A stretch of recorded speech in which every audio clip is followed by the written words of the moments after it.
Hi everyone, welcome back to the channel.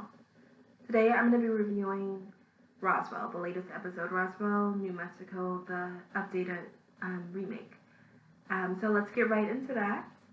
It left off, the same as last week. Liz is trying to have Max, and in the beginning of the episode, Rosa is talking to Liz about moving out of the house. She wants Liz to move out, maybe into Max's house so she can have her own room, above the cafe, that her dad owns.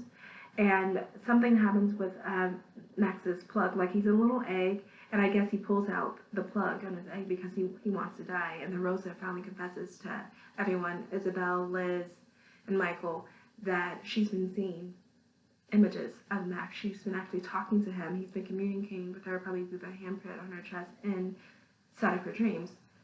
And they realized that he tried to kill himself and he wanted to go, so he pulled the plug. Michael's kind of upset about it, and he flashes back to when he was a kid and the trouble and abuse initially he went through as a child. He was always fighting with Max. Max always tried to help him and say he was part of the family, and he was always like, I don't need anything from you. I don't need anything from you. I didn't ask you for anything, even as kids. And there was a couple more flashbacks he had later on in the episode where they were teenagers, and Max tried to help him get a job. And he's like, I didn't ask for that, Max.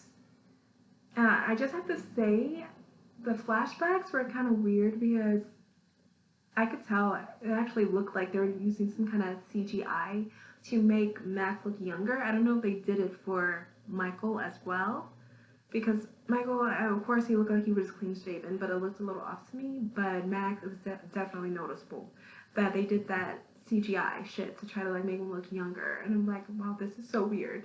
There was two incidents. One when they were in the cafe talking, and there was another one where it's really noticeable when it was their 21st birthday, Isobel and Max, and they went to see Michael, and he was drunk, and it was just so, like, his face was just so weird. I'm like, wow, I know, he's older, man, and he's playing, his age in current time, but so I just thought that was a little off for them to do that. But anyway, and going back to Isobel really wants to know what's going on with her brother. And she wants to find out for herself, so what ends up happening, she goes to see Rosa, and Rosa's like, I already told you, I only see him when I'm asleep. She's like, I know, so she takes the book, and she just completely hits her in the head with it, so she's knocked out, and then they both wake up in this other universe, on the other side. Rosa gets pissed at her about knocking her out until, they realize that Max is there.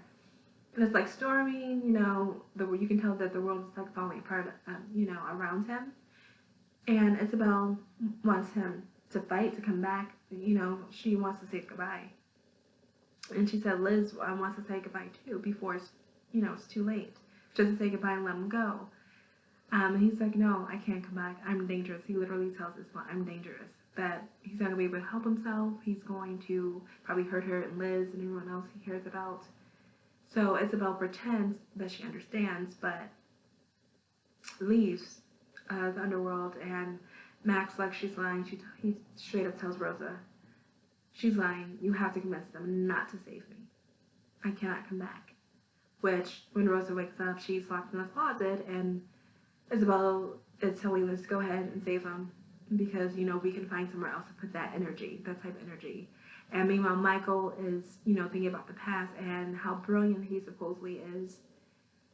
And he's constantly working on something because he wasn't going to say goodbye at first because he had talked to Liz. And Liz had told him that, Max was saying how he was so brilliant, but he would never go anywhere because he refused to, use his brain. So he works on something to help his heart last a little bit longer.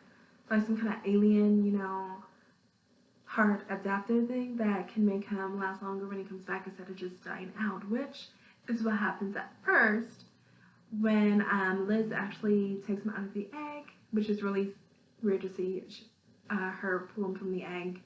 It's all this slime and everything, and she starts the operation, and he actually has heart failure, and he dies until Michael comes in first with the doctor. It's not working, and then Rosa comes in, and he's still flatlined.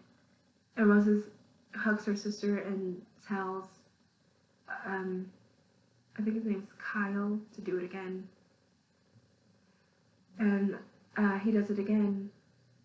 And what happens is she puts her hand over it, over the machine, and this little blonde, like, this blue light comes out, and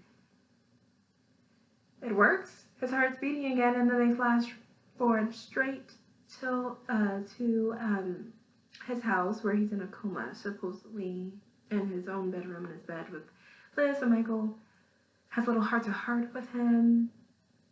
And then it flashes 2 weeks in the future, which I was really weird about, just because it was a little too fast for me. I thought, he's gonna wake up next episode, like the end of next episode, coming up tomorrow, which will be Monday.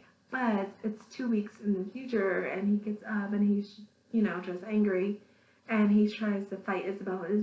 Isabel's already there. No, I don't know where the hell they are, but they're in the middle of somewhere, and they're fighting, and Isobel uses her powers too, and saying, it's time for someone else to play too.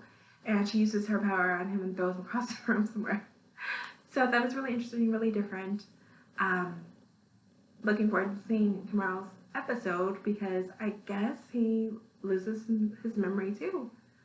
This is talking to him, and he says, "Who are you?" or "Do I know you?" Which is really weird, because it's like Charmed. Harry had no idea who he was either, so I'm guessing it was probably gonna last one episode. I'm not sure. And there was no other flashbacks to Michael's family, to his mom, or anything that happened. It was just straight about saving Max, bringing him back. And that was that. And of course, Maria, she knows everything now, and still trying to figure out what her mom was hiding from her. They had a little scene with her and Alex trying to figure out what her mom was hiding from her on her computer, and trying to find out, I guess, if her mom was actually abducted or not. And all's forgiven, because at the end of the episode, right before the last scene, she's shown with both Rosa and Liz, supporting Liz with Max's supposed death and coming back and all of that. And that was the episode, so really interesting to see what happens. Is Max going to be like Noah, and who's going to win the fight, Isobel or Max? So, well, anyway, that was my review, and thank you guys for watching, and I'll see you next time. Bye.